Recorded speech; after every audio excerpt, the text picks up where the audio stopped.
పత్రికా విలేకరులకి నమస్కారం. ఈరోజు ఉదయం ఒక ఆదంలో ఒక నాయకుడు నేను సీనియర్ నాయకుడు అని చెప్పాడు, సీనియర్ కౌన్సిలర్ అని చెప్పాడు. మా పార్టీ కంటే కాదు, కాంగ్రెస్ పార్టీకో వైఎస్ఆర్ పార్టీకో ఉండొచ్చు. ఆయన ఈరోజు ఏమన్నాడంటే ఇలా కూర్చొని మీడియాలో అది పద్ధతి కాదు, విలేకరుల ముందట సభ్యత సంస్కారం అనేది ఒకటి ఉంటుంది, ఒక పద్ధతి ప్రకారం మాట్లాడాలి. కాబట్టి మాకు ఒక గురువుగా ఉన్నటువంటి పెద్దలు మాకు సభ్యత సంస్కారం అనేది మాకు నేర్పాడు. ఈరోజు ఏమన్నాడంటే ఆయన వాలంటీర్ వ్యవస్థ మారుస్తాను, మిడ్ డే మీల్స్ మారుస్తాను, స్టోర్లు మారుస్తాను, తర్వాత అంగది ఆర్పీలు మారుస్తానని చెప్పాడు. ఆయన నీకు చెప్పిన యూజ్లెస్ ఫెలో ఎవడు, అది మాకు నిరూపించు. అసలు నువ్వు ఏ పార్టీ?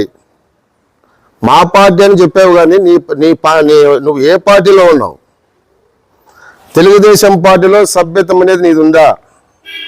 ఈరోజు నువ్వు మాట్లాడే ప్రతి మాట వైఎస్ఆర్కి సపోర్ట్ చేస్తున్నావే తప్ప తెలుగుదేశం పార్టీలో ఉన్నాను మా పార్టీ అని చెప్తున్నావు, కానీ తెలుగుదేశం పార్టీకి సపోర్ట్ చేసినట్టు నువ్వు మాట్లాడడం లేదు. కేవలం ఒక వర్గాన్ని కించపరిచే విధంగా నువ్వు మాట్లాడుతున్నావు. కాబట్టి ఇది పద్ధతి కాదు. ఇది నీ ఇష్టం అనుకుంటున్నావా? ఆధునిక రాజకీయం నీ వెనక ఎవడున్నాడు? ఈరోజు చెప్తాను చూడు, ఒక వార్డులో ఒక వార్డు లేదు, నీకు ఒక గ్రామము లేదు. ఒక వార్డు లేనోడు, గ్రామం లేనోడు నీవు తెలుగుదేశం పార్టీ నాయకులు కార్యకర్తలు మాట్లాడే దమ్ముందా నీకు? ఖబర్దార్. ఈరోజు పత్రికా విలేకరుగా డైరెక్ట్గా చెప్తున్నాము, ఇంకొకసారి ఒక వర్గానికి సంబంధించిన నాయకులు కార్యకర్తలు జోలికి వస్తే మేము ఏమనేది చేసి చూపిస్తాం. ఇన్ని రోజులు మేము సైలెంట్గా ఉన్నాం, ఇంకో నుంచి మాత్రం మా జోలికి వస్తే మాత్రం ఎవరిని మాత్రం వదిలే క్వశ్చనే లేదు. ఖబర్దారి పత్రికా విలేకరుగా చెప్తున్నాను. నా పేరు M Lakshminarayana, Telugu Desam party SSL organizing secretary.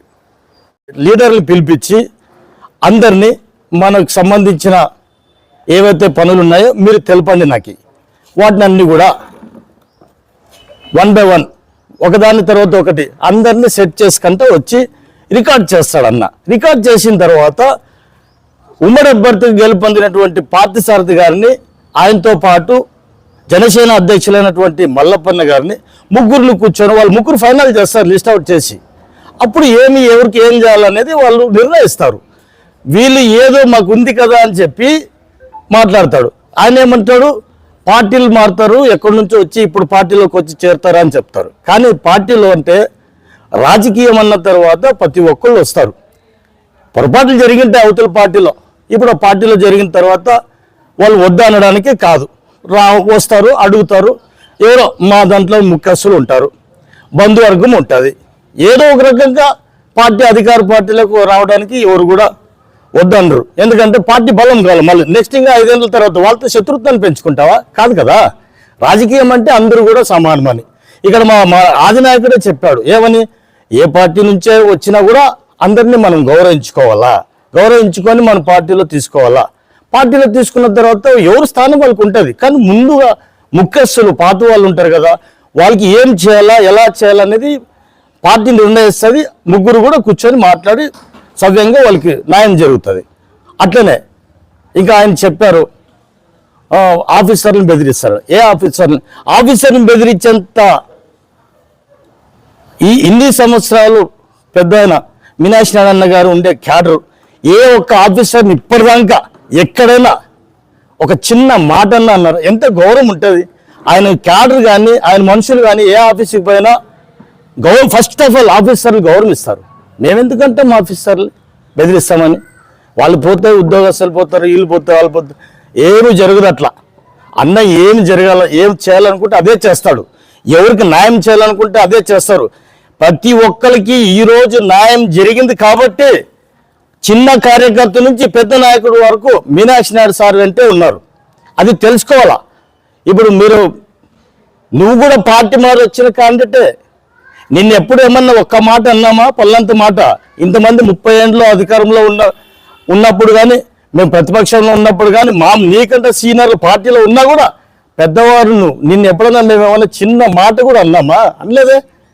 ఎక్కడి నుంచి వచ్చిన పార్టీలోకి వచ్చిన తర్వాత కుటుంబ సభ్యులతో సమానం. ఒక పార్టీ అన్న తర్వాత సముద్రం. ఈ సముద్రంలో ఎవరు వచ్చినా కూడా అందరూ సమానం. ఇక్కడ ఏ చిన్న పొరపాట్లు జరిగినా పెద్దాన్ని చూసుకుంటాడు, పెద్దాన్ని మాట్లాడి నచ్చి చెప్తాడు, అంతే తప్ప అధికారం వచ్చింది కాబట్టి ప్రతి ఒక్క డిపార్ట్మెంట్లో పనిచేసే ప్రతి ఒక్కరికి అన్న మాట్లాడి రాజకీయంగా ఏ కార్యకర్తకి ఏమేమి లబ్ధి పొందాలో అలాగే పార్టీ కార్యకర్తలకే కాదు ప్రజలకు కూడా లబ్ధి పొందాల. అధికారం నుంచి వచ్చేటువంటి సంక్షేమ పథకాలైతే ఇంకా వేరే ఏమైనా కానీ అన్నీ కూడా క్షుణ్ణంగా పరిశీలించి కార్యకర్తల ద్వారా లీడర్ల ద్వారా వాళ్ళకి అందించే మార్గాన్ని ప్రయత్నం చేస్తాడు అన్న. మీరు సేవ చేయండి సేవాభావంతో చెప్తాడు తప్ప వేరే ఉద్దేశంతో పెద్ద ఆయన ఇట్లా చేయడు. వీళ్ళు ఏదో అనుకుంటున్నారు, ఆయనకి వీళ్ళు చెప్పాల్సిన పని లేదు, ఆ అన్నగారు వాళ్ళతో అనిపించుకునే పని కూడా లేదు. ఎందుకంటే అనుభవంతో చాలా చాలా చేశాడు ఈ ఊరికి. అన్న అధికారం మన అదృష్టం బాగలేదు కాబట్టి ఈ మూమెంట్లో అన్నకి టికెట్ రాలేకపోలేదు. ఉమ్మడి అభ్యర్థిగా వచ్చినటువంటి వ్యక్తిని మేమంతా క్యాడర్ ఈపుకేసుకొని పనిచేసినాం కదా, ఆయన గెలిపించేదానికి కష్టపడి పనిచేసినాం కదా, గెలిచినారు కదా సారు. ఏదైనా ఉంటే సార్ మాట్లాడతాడు. ఇప్పుడు గెలిచిన అభ్యర్థి గారు ఎమ్మెల్యే అభ్యర్థి గారు సార్తో మాట్లాడతాడు. జనసేన అధ్యక్షుడు మల్లపన్న మాట్లాడుకుంటారు. వీళ్ళు తప్ప అధికారికంగా మాట్లాడేది నువ్వు ప్రెస్ మీట్ ఉంది కదా అని చెప్పి అది ఏదేదో నీ ఇష్టం వచ్చినట్లు మాట్లాడితే నువ్వు పెద్దవాడు, మేము పిల్లలు, మేమంతా కూడా నేను క్వశ్చన్ చేయాల్సి వస్తుంది. ఈరోజు మేము ఎందుకు ఇన్నిసార్లు ప్రెస్ మీట్ నువ్వు పెట్టి ఏదో మాట్లాడినా మేము ఎందుకు మాట్లాడలేకపోయామంటే పెద్ద ఆయన గౌరవం. మీరు గౌరవాన్ని నిలబెట్టుకోండి. ఇప్పుడు అందరూ కూడా సమన్వయంతోనే ఉన్నారు ఇన్ని రోజులు, ఇప్పుడు ఎవరు ఉండలేరు. దయచేసి మీరు పత్రికా ప్రకటన ద్వారా ఏదేదో మాట్లాడేది మేము నోరుంది కదా మాట్లాడతామంటే భావ్యం కాదు. దయచేసి మీరు ఆలోచన చేయండి. అధికార పార్టీలో మనం ఉండాం కాబట్టి ప్రజలకు మేలు చేసేదానికి అందరూ కలిసికట్టుగా ఉమ్మడిగా మాట్లాడుకొని పని చేద్దాం తప్ప ఇంకొక మాట మాట్లాడడానికి మీకు ఎవరికి అధికారం లేదు. ఇన్ఛార్జ్ అయినటువంటి మీనాక్షి నాయుడు గారు సారే కూర్చొని ప్రతి ఒక్క మాట కానీ ప్రతి ఒక్క పని కానీ ఫైనల్ చేస్తాడు. దానికి ఇది మేమంతా అంగ్రీ. మీరు కూడా ఒప్పుకోవాల్సిందే. మీకేం అధికారం ఉండదని ప్రెస్ మీట్లు ఇస్తారు? నేను క్వశ్చన్ చేస్తాను మిమ్మల్ని. మీకేమేమి ఉంది, మీకేముంది చెప్పండి. మీకుందా? లేదు కదా. నీకంటే తెలుగుదేశం పార్టీలో ఎంత గౌరవం ఉంది. మేము అవన్నీ అనము నిన్నే అనేదానికి కూడా పోము. ఎందుకంటే నువ్వు పెద్దోడు అర్థం చేసుకోవాలా. నువ్వు మీనాక్షి నాయుడు సార్ కౌన్సిలర్ అయినప్పుడు నువ్వు కూడా కౌన్సిలరే ఆయనతో పాటు. ఎప్పుడైనా మీనాక్షి నాయుడు సార్ కూడా అంటాడు రామచంద్ర నా ఫ్రెండు, నా స్నేహితుడు అని. ఆ భావం తెలుసుకోవాలి మీరు, అది తెలుసుకొని మాట్లాడాలా. ఎందుకంటే ప్రతి విషయాన్ని క్షుణ్ణంగా పరిశీలించి చేసేటువంటి పెద్ద నాయకుడు. ఆయన కింద ఉండే ప్రతి కార్యకర్త నాయకులు కూడా ఆయన గౌరవము ఆయన మాట అనుసరించుకొని పోతారు. దయచేసి మీరు ఇవన్నీ కూడా బయట ప్రెస్ మీట్లు పెట్టుకొని మాట్లాడుకోవడం ఇవన్నీ జరిగితే ప్రజలు ఏమనుకుంటారో ఒక్కసారి నువ్వు గమనించాలా. నువ్వు దాన్ని అర్థం చేసుకొని మాట్లాడాల్సిందిగా మేము మనవి చేస్తున్నాం ఈ సభాముఖంగా. ఇప్పటి వరకు కూడా ముఖ్యమంత్రి కూడా కనీసం ప్రమాణ స్వీకారం చేయలేదు, ఆదోని ఎమ్మెల్యే కూడా ప్రమాణ స్వీకారం చేయలేదు. అవును. ఇలాంటి పరిణామాలు ప్రజలకు ఎటువంటి మెసేజ్ పోతాయని మీరు భావిస్తా ఉన్నారు? మేము ఇట్లాంటి ప్రెస్ మీట్గా ఆయన ఇవ్వకూడదు. ఎందుకంటే అన్న అధికారం మనం గెలిచినాం కాబట్టి ప్రమాణ స్వీకారం అయిన తర్వాత ఇవన్నీ కూడా వెరిఫై చేస్తున్నాడు అన్నగారు. మొత్తం ప్రతిదీ వెరిఫై చేసుకొని ఒక ఫైల్ తయారు చేస్తాడు.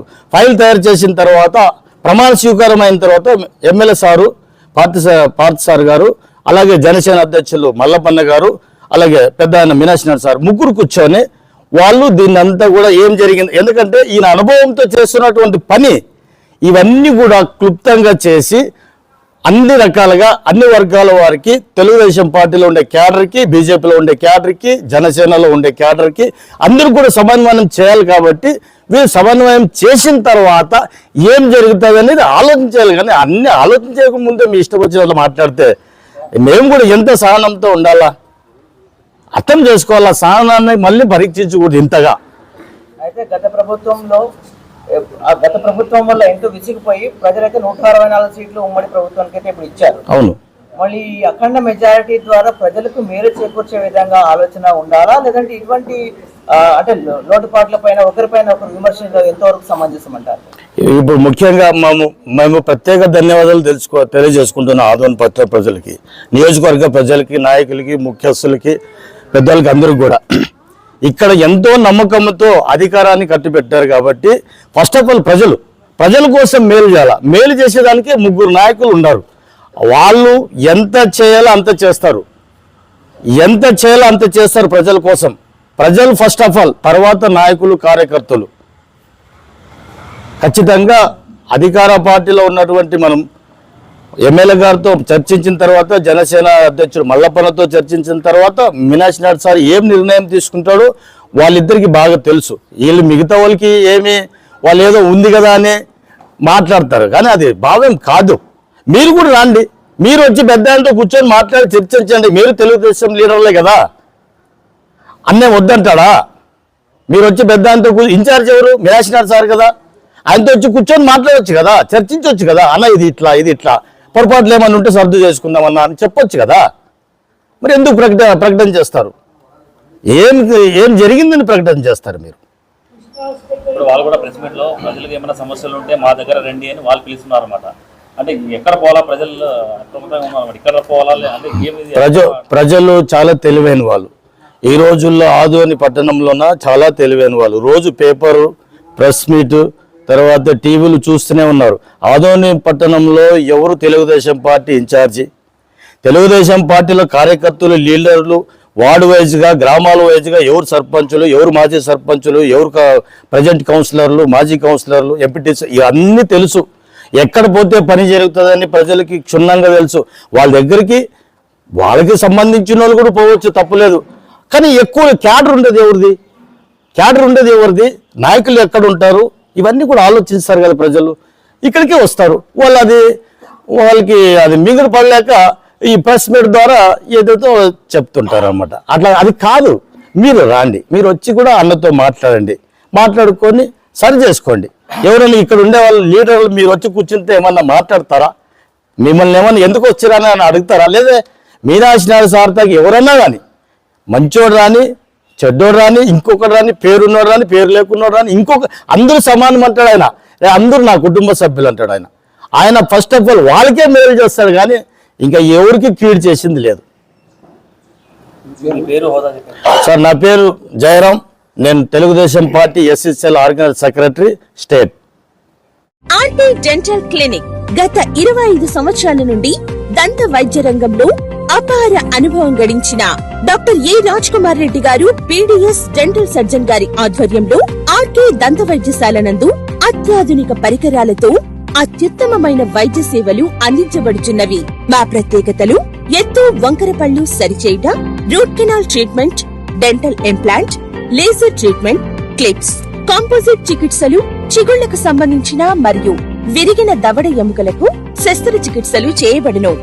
అన్ని రకముల దంత వైద్య సేవలు అందించబడును. ఆనిముత్యాల్లాంటి మీ దంతాల సంరక్షణకై మీ అందమైన చిరునవ్వుకు మరింత అందాన్ని చేకూర్చేందుకు విచ్చేయండి RK dental clinic. Shop number 19/417, first floor, Balaji complex, B new mobiles పైన, మున్సిపల్ స్కూల్ ఎదురుగా, ఆదోని. Contact phone 08512251525, cell 7396003394.